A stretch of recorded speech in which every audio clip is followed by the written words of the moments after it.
To check in on the convention center. It is opening back up this weekend after being closed for several months. Yeah, more than 150 events had to be canceled during the pandemic, which convention center officials call a $2.3 billion loss for the San Diego region. News 8's Chris Groh is joining us live from downtown with details on these upcoming events. I'm certain a lot of businesses around there are happy to see this happening. Good morning, Chris.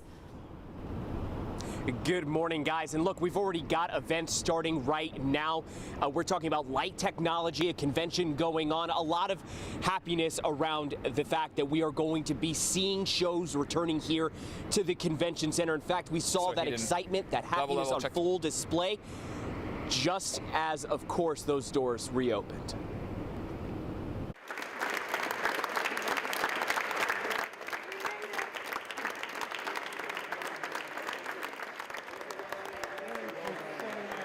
Those weren't happening, but the convention center was fulfilling a pretty big responsibility here in the community.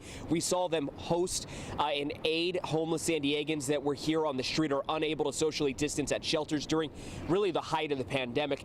Then, of course, after that program ended, the convention center stepped up again to house migrant children seeking asylum, many of them away from their parents in a new country, again, trying to find a new home, trying to reconnect with family members. But, of course, now the focus is on the events, that future that is going to be happening now. We've got about 30 events scheduled between now and the end of December, but it's also not just on the excitement, it's also on how do we stay prepared, how do we stay vigilant.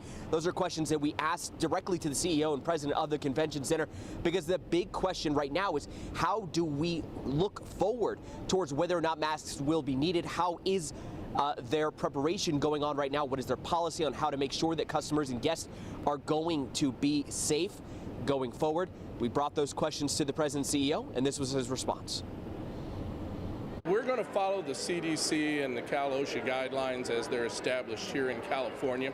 However, if a particular show decides that they want their attendees and their staff masked, we're going to honor that request and we're going to mask in solidarity with them.